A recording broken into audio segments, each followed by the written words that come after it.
আপনারা গত 4 মাসের কোন পত্রিকা খুলে একটা ব্যাংক লুটের খবর আপনারা দেখাতে পারবেন না। গত 4 মাসে আপনারা কোন ধরনের পলিটিক্যালি প্যাট্রোনাইজ, আপনি যদি লাইব্রেরিতে যে শুধুমাত্র আওয়ামী লীগের প্রথম 6-7 মাসে দেখেন, অতদিনেই কিন্তু বেসিক ব্যাংক খাওয়া ওই বাচ্চু সাহেব আরম্ভ করে দিয়েছিল সেপ্টেম্বর মাসে। এক ইসলামিক ব্যাংক ডাকাতি হয়ে গেছে এই কারণে, যেটা আমার এক ভাই বললেন ওখানে দাঁড়িয়ে, ইসলামিক ব্যাংক ডাকাতি হয়ে গিয়েছে বিকজ ডাকাত খারাপ ছিল। That's it. But Islamic banking is the biggest solution. সারা পৃথিবী ইসলামিক ব্যাংকিং এর দিকে যাচ্ছে এবং সরকারের তরফ থেকে আমাদের এই ইসলামিক ব্যাংকে প্রমোট করা উচিত। আমি কিছু স্পেসিফিক ব্যাপারে যেতে চাই মাননীয় স্পিকার। আমি বাজেটে লক্ষ্য করলাম প্রায় 41 লক্ষ ফ্যামিলি কার্ড, কৃষক কার্ড, ডে কেয়ার, ফিজিক্যালি চ্যালেঞ্জদের জন্য ইকুইপমেন্ট আনার ট্যাক্স মওকুফ, স্টার্টআপ সাপোর্ট, মশলা দাম কমানো, চিকিৎসা খাত বিশেষ করে ক্যান্সার, হার্ট, চোখের ব্যাপার, ওষুধ শিল্পকে কমিয়ে আনা। আই ওয়াজ ওয়ান্ডারিং যে এই বাজেটটা যখন মাননীয় অর্থমন্ত্রী লিখেছেন, তার সাথে অবশ্যই মাননীয় প্রধানমন্ত্রী অ্যাডভাইস ছিল এবং যারা যারা ছিলেন তাদের মাইন্ডসেটটা কি ছিল। মাননীয় স্পিকার, আমি মাইন্ডসেটটা দেখতে পেয়েছি for the people, welfare of the state. আমি এই বাজেটের মধ্যে একটা মেসেজ দেখেছি, that we care and people matter. Now this is the difference between a dictator, একটা স্বৈরাচার, আর একটা জনগণের সঙ্গে। But this is very important. This is very important এই কারণ আমাদের প্রিয় নবী হযরত মুহাম্মদ সাল্লাল্লাহু আলাইহি ওয়াসাল্লাম যখন মদিনা স্টেট করেন, মানে এর উপরে তো সিভিলাইজেশন হয় না, তার সবচেয়ে বড় পিলার দুইটা ছিল, একটা ছিল জাস্টিস আর একটা ছিল হিউম্যানিটি। সেই হিউম্যানিটির মধ্যে রুল অফ ল ছিল। অবশ্যই আলহামদুলিল্লাহ অত বড় নেতা, পৃথিবীর সবচেয়ে বিশ্ব মহামানব উনি, ওনার মতো রুল অফ ল তার পৃথিবীর কোনো দেশে আসবে না, সেখানে অবশ্যই আমাদের ঘাটতি আছে। কিন্তু এই যে ইন্টেনশনটা, এই যে জাস্টিসের ইন্টেনশন, এতিমদের জন্য, মহিলাদের জন্য, ডিস্ট্রেসড মানুষের জন্য, ফিজিক্যালি চ্যালেঞ্জ মানুষের জন্য, এই যে চিন্তাটা, ইনশাআল্লাহ আল্লাহ জানি আমাদের এখানে এই বরকতটা নিয়ে আসে। আমি এটাই চিন্তা করি, আমি এটাকেই রেসপেক্ট করি। মানে স্পিকার, এই জিনিসটা অনেক বেশি ইম্পর্টেন্ট, কারণ আপনার যখন এই গুড ইন্টেনশন থাকে, যেমন সেই সময় মদিনা স্টেট, তারপর 700 ইয়ার্স সারা পৃথিবী রুল করেছেন, এবং যেইভাবে মেরিটোক্রেসি উপরে চলে আসছে, সেই সময় পৃথিবীর সবচেয়ে বড় বড় সায়েন্টিস্ট আমাদের মুসলিম বিশ্ব থেকে আসছিল। এবার আমরা এই বাজেটে এরকম প্রভিশনও আমাদের রাখা উচিত যাতে মেরিটোক্রেসি অটোমেটিক উপরে আসতে পারে। আজকে বাংলাদেশে একটা ছোট্ট এক্সাম্পল দেই, মেবি ট্রিভিয়াল, কিন্তু আজকে যারা ইয়াং জেনারেশন বা আপনারা যারা ক্রিকেট খেলা দেখেন, দেখবেন একটা নতুন ছেলে আসছে নাহিদ রানা নামে। এই ছেলেটা আজকে পৃথিবীর সবচেয়ে ফাস্টেস্ট বোলার। তাকে আমরা সেইখান থেকে নিয়ে আসতে পারছি বিকজ অফকোর্স আমাদের ওই সিস্টেমে একটা মেরিটোক্রেসি ছিল। আই এম শিওর বাংলাদেশের কোনায় কোনায় এরকম হাজার হাজার বিভিন্ন সেক্টরের নাহিদ রানা আছে যাদেরকে আমাদের নিয়ে আসতে হবে। স্পিকার, আরেকটা ব্যাপার, যেহেতু আমি মদিনা সনদের বা মদিনা স্টেটের কথা বলেছি, সেখান থেকে আরেকটা ব্যাপার আমি বলতে চাই, সেটা হলো আমাদের এত বড় একটা ইকোনমি। একবার জামাতের আমার অপোজিশনের একজন লিডার কারেক্টলি বলেছিলেন, আমি যদি উনি ভেঙে বলেননি, জাকাতের কথা। জাকাত is the pillar of the Islamic economy, এবং জাকাত ইজ দ্য ইন্টিগ্রাল পার্ট। জাকাত গিভস প্রোটেকশন। আমরা বাংলাদেশের জাকাতটা একটা হিডেন ইকোনমি, আমরা কেউ বলতে পারি না কত টাকা জাকাত দেয়া হয়। হ্যাঁ, সরকারের আছে জাকাত নেওয়ার একটা ওয়ে আছে, বাট সেটা খুব মিনিমাল। আমি মনে করি বাংলাদেশে মাননীয় স্পিকার একটা ডাটাবেস থাকা উচিত, প্রত্যেকটা নির্বাচনী আসনে কারা জাকাত নিতে পারে সেই নামগুলি একটা ডাটাবেসে রাখা উচিত, যাতে করে আমরা যেই জাকাত দিতে চাই, ইভেন কি প্রবাসীরাও যদি জাকাত দিতে চায়, তাহলে ওই ডেটাবেস অনুসারে তারা ওই জাকাতটা পৌঁছে দিতে পারে। সো বেশি হলে কত হবে, 50 লাখ 60 লাখ মানুষ আছে প্রত্যেকটা কনস্টিটুয়েন্সিতে, যদি 20,000 করে আমরা ধরি, কিন্তু এতে কি হবে, উই মাস্ট প্রমোট দ্য জাকাত। যেমন আগেই বললাম, জাকাত আমাদের ইকোনমির অনেক বড় একটা ব্যাপার, এবং নিশ্চয়ই মানুষ জাকাত দেয়। জাকাতের বাদেও দেখেন এত মসজিদ মাদ্রাসা যে হয়, নিশ্চয়ই মুসলমানরা দান করে, তাই তো হয়। মানুষ জাকাত দিতে চায় কিন্তু পারেন। আপনি নর্মাল ওয়েবসাইট দেখেন না, মানুষ speaker, what website sells? It doesn't sell product, it sells convenience. আজকে যে এরকম ওয়েবসাইট আমাদের থাকে, যেখান থেকে বা অ্যাপ থাকে, যেখান থেকে তাদের কাছে কার্ড থাকে, তাদেরকে আইডেন্টিফাই করতে পারি। অনেক প্রবাসী মানুষ আছে, আমি সব মাননীয় প্রধানমন্ত্রী ইংল্যান্ডে ছিলেন, দেখবেন আমরা ইংল্যান্ডে আপনার টিভিতে দেখতাম 1 ঘন্টার মধ্যে বাংলা চ্যানেলে সিলেটে কোন একটা মসজিদে হাজার হাজার পাউন্ড তারা বের করে ফেলতো। ওয়াই? Because of accessibility. আমার মনে হয় যারা জাকাত প্রাপ্য তাদেরকে আমাদের এই সুযোগ করে দেওয়া উচিত, যাতে জাকাতটা আরো অনেক পপুলার হয়। এট দ্য সেম টাইম আমি প্রপোজ করব যে একটা জাকাত টেলিভিশন যাতে আমরা ইন্ট্রোডিউস করতে পারি, যাতে বাংলাদেশে যারা জাকাত নিতে পারে, যারা প্রাপ্য, তাদেরকে আমরা জাকাত যারা দিতে পারে সেই জনগোষ্ঠীর কাছে পৌঁছে দিতে পারি। এখন out of sight out of mind, অনেকে ইচ্ছা করলেও দিতে পারে না।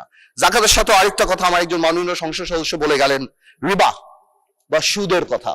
এটাও আমাকে আমাদের একজন বলে গিয়েছিলেন, আমাদের মাননীয় সংসদ সদস্য জামাতে ইসলামের, উনিও বলে গিয়েছিলেন। আমি কারেক্টলি বলি, আমি জানি এই কথা বললে হয়তো আমাকে অনেকে প্রোগ্রেসিভ মনে করবে না, ইটস ট্রু, এটা হতেই পারে। বিকজ আমরা এমন ভাবে কনভেনশনাল ব্যাংকিং বা শাইলক সিস্টেমে আমরা যেভাবে ঢুকে গিয়েছি, এটা আমরা রাতারাতি পরিবর্তন করতে পারবো না। কিন্তু এটা সত্যি কথা যে পৃথিবীতে এখন Islamic banking is the trend. আপনি ইংল্যান্ডে যান, এটা সত্যি কথা, আপনি ইংল্যান্ডে যান, আপনি Al Rajhi bank, Maybank, Ahli bank, gate house, Islamic bank of Malaysia, এবং মাননীয় প্রধানমন্ত্রী যখন মালয়েশিয়াতে ছিল সেখানেও আমি বিবিসি একটা নিউজ দেখেছি about Islamic economy and Islamic শিল্প। We must promote Islamic banking. এক ইসলামিক ব্যাংক ডাকাতি হয়ে গেছে এই কারণে, যেটা আমার এক ভাই বললেন ওখানে দাঁড়িয়ে, ইসলামিক ব্যাংক ডাকাতি হয়ে গিয়েছে বিকজ ডাকাত খারাপ ছিল। That's it. But Islamic banking is the biggest solution. সারা পৃথিবী ইসলামিক ব্যাংকিং এর দিকে যাচ্ছে এবং সরকারের তরফ থেকে আমাদের এই ইসলামিক ব্যাংকে প্রমোট করা উচিত। বিকজ কেন? বিকজ আমরা ডিভাইন ব্লেসিং এ বিশ্বাস করি। আমরা বিশ্বাস করি ইসলামিক ব্যাংকিং যত প্রমোটেড হবে বাংলাদেশে, ইসলামিক হবে, আল্লাহ তাআলার সেই রহমত, ডিভাইস ব্লেসিং আমাদের উপরে আসবে। এবং ইনশাআল্লাহ আমার এক ভাই বলেছিলেন বেশ কিছুদিন আগে, আমি নাম বলবো না, উনি বলেছিলেন যে আমরা সিঙ্গাপুর বা কোরিয়া বা সোল হতে হবে। আপনারা যদি সুইসাইড রেট দেখেন তাহলে আপনারা অবাক হয়ে যাবেন যে পৃথিবীর সেকেন্ড না থার্ড সুইসাইড রেট সবচেয়ে বেশি হলো কোরিয়াতে। সো আমরা ডেভেলপমেন্টের সাথে শান্তি চাই, আমরা ডেভেলপমেন্টের সাথে ডিভাইন ব্লেসিং চাই, আমরা ডেভেলপমেন্টের সাথে আল্লাহ তাআলার রহমত চাই, যাতে আমরা শান্তিতে থাকতে পারি বাংলাদেশে। মাননীয় স্পিকার, একটা কথা তো রাইটলি চলে আসে, যেই কথাটা বারবার বলে, স্পেশালি আমাদের অপোজিশন থেকে বলা হয় বাজেট নিয়ে, যে এই বাজেট কি আমরা রিকভার করতে পারবো কি পারবো না, বা আমরা কি যে পরিমাণ অর্থ আমাদের recover, because NBR doesn't have a good track record. এটা একদম দিবালোকের মতো সত্য। আমার দাঁড়িয়ে বললে তো হবে না যে না আমরা এটা করতে পারবো, এনবিআর ট্র্যাক রেকর্ড ভালো না। কিন্তু এটা মানতে হবে, এনবিআর এর ট্র্যাক রেকর্ড কবে ভালো না? এনবিআর এর ট্র্যাক রেকর্ড তখন ভালো না যেই 17 বছর there was state patronized corruption in this country, তখন এনবিআর রেকর্ড ভালো না। যখন এই বাংলাদেশে বাজেটই করা হতো, সেই দরবেশ লোটাস কামালের একটা গ্রুপ মিলে যাদের কাজই ছিল কিভাবে আমরা বাংলাদেশকে লুট করব, এবং যেহেতু তাদের লুটের প্রসেসটা যাতে খুব সিম্পল হয়, যে পাইপলাইনটা এনবিআর এর ডিরেক্টর থেকে আরম্ভ করে যে প্রসেসটা, তারা সবাইকে করাপ্টেড করত।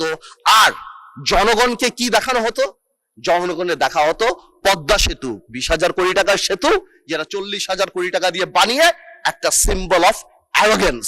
ঠিক যেমন মমতাজ আর তাজমহল অনেকে বলে সিম্বল অফ লাভ, আমিও সেটাকে বলতাম শাহজাহান সাহেবের সিম্বল অফ অ্যারোগেন্স, যে কারণে সেই সময় সব ধ্বংস মানুষের হাত কেটে দেওয়া হতো, কিন্তু উনি ওটা নিয়ে ব্যস্ত ছিল।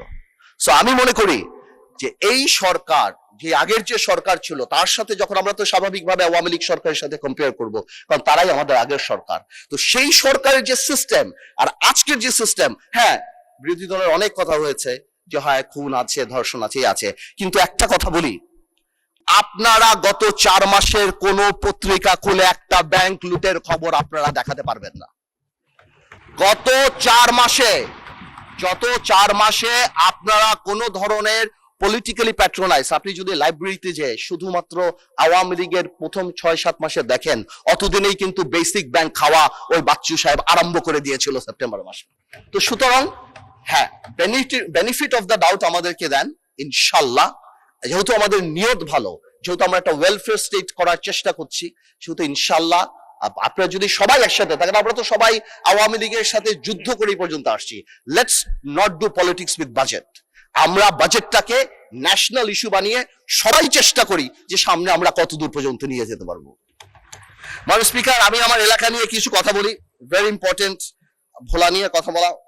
মাননীয় স্পিকার, হাফিজ সাহেব থাকলে রিলেট করতো, উনি ভোলার মানুষ। মাননীয় স্পিকার, একটা বাড়ি, সরি হাফিজ সাহেবকে, সরি স্পিকার সাহেব, thank you, so sorry, so sorry. আমি শিওর আপনি চিনেন ওনাকে, বাট আমার বলাটা ভুল হয়েছে। Understand, we are member of parliament, thank you. আচ্ছা, আমি বলতে চাচ্ছিলাম একটা বাড়িতে যদি 3টা বাচ্চা কাচ্চা থাকে বা 3জন বাচ্চা থাকে, 3জন সন্তান থাকে, আর একজন সন্তান যদি অঙ্কে ভালো হয়, বাবা মা তার জন্য একটা এক্সট্রা টিচার দেয়। তার মানে এই না বাবা মা অন্য কাউকে অপছন্দ করে, বাট ওই মেরিটটাকে সম্মান করে। মানে স্পিকার, আমার ভোলাতে 1.3 ট্রিলিয়ন কিউবিক মিটার গ্যাস আছে। আমাকে একটু অঙ্কের টিচারের মতো আলাদা করে দেখা উচিত, because I am intelligent and I have the capacity to become a doctor or engineer in future. আমি গ্যাসে পরিপূর্ণ, আপনি আমাকে ভ্যালু করেন। আজকে ভোলা ব্রিজ, আজকে আমি মন্ত্রীদের পিছে পিছে ঘুরি, কাউকে বলে আমাকে একটা এয়ারপোর্ট দেন, কাউকে বলে আমি একটা তেল দেয়, কাউকে বলি আমাকে একটু এয়ারপোর্ট করে দেন, আমাকে বিশ্ববিদ্যালয় এবং আমার ভোলা ব্রিজ সেতু। অনেকেই এটা কনফিউশন যে এই বাজেটের মধ্যে কেন ভোলা বরিশাল সেতুর কথা আসলো না। আমি মনে হয় কয়েকবার আমার সেতু মন্ত্রী সাহেবকে ফোন করেছি, জানতে চেষ্টা করেছি, উনি আমাকে আশ্বস্ত করেছে ডিপিপি অনুমোদন হবে, তারপর G2G অথবা পিপি আদালত। এবার এটা কবে হবে আমি জানতে চাচ্ছি। এয়ারপোর্ট আমি ভোলাবাসীর জন্য ঢাকা আসার জন্য চাচ্ছি না, বিকজ ওয়ান্স এই ইনফ্রাস্ট্রাকচার, যে নদী ভাঙানোর জন্য আমাদের রানী সাহেবের পিছে ঘুরি, মন্ত্রীদের আমার পিছে ঘোরা উচিত। I am sitting on gold mine, 1.3 trillion cubic metre, মন্ত্রী আমার পিছে পিছে ঘুরবে। পার্থ ভাই, ভোলার মানুষের ঘুম ভাঙবে হেলিকপ্টারের আওয়াজে, বিলিয়নিয়ার আসবে ভোলাতে।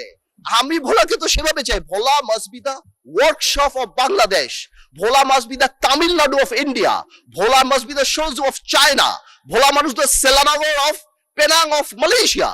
আপনারা ভোলাকে আলাদা ভোলা ডেভেলপমেন্ট কমিটি করেন। আমার হাসপাতালের জন্য ভোলার জন্য ঘুরতে হচ্ছে, আমার একটা এয়ারপোর্ট তো সম্ভবই না, আমার বলে দিচ্ছে টাকা পয়সা নাই, এয়ার স্ক্রিপ্ট যদি। আমি কেন চাচ্ছি, যাতে একটা বিদেশি যখন ইনভেস্ট করতে আসে তখন সেই ইনফ্রাস্ট্রাকচারের কথা জিজ্ঞেস করে। আমি ভোলা আর ঢাকায় আসার জন্য প্লেন চাই না, আমি এই জন্য চাচ্ছি তারা জিজ্ঞেস করে হসপিটালের কি অবস্থা, ইনফ্রাস্ট্রাকচারের অবস্থা, রাস্তাঘাটের কি অবস্থা, স্কুল কলেজের কি অবস্থা, সব ভোলা ব্রিজের কি অবস্থা। এই যে ভোলা ব্রিজ সেতু, আমাদের সেতুটা, এটা কবে হবে বাজেটে কেন না? আমি মাননীয় অর্থমন্ত্রীকে রিকোয়েস্ট করবো, আপনি একটু ভেঙে বলে দিবেন যে কেন নাই, কি হতে পারে, কবে হতে পারে, আপনার স্পিচ যখন হবে।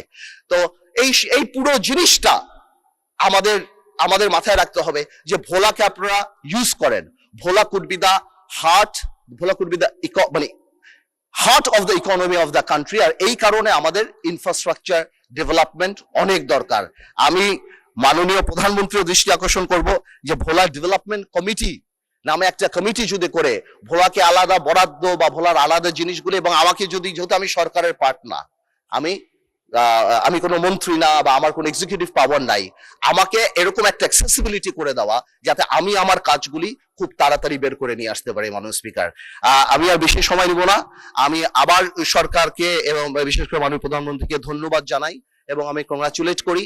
এবং আমরা দেশবাসী এবং আমরা সবাই বসে আছি যে এই চুক্তির ডিটেইলস গুলি আমরা ইনশাল্লাহ কবে জানবো, যাতে করে আমরা ডিটেইলস আলাপ করতে পারবো। আপনাদের সবাইকে ধন্যবাদ।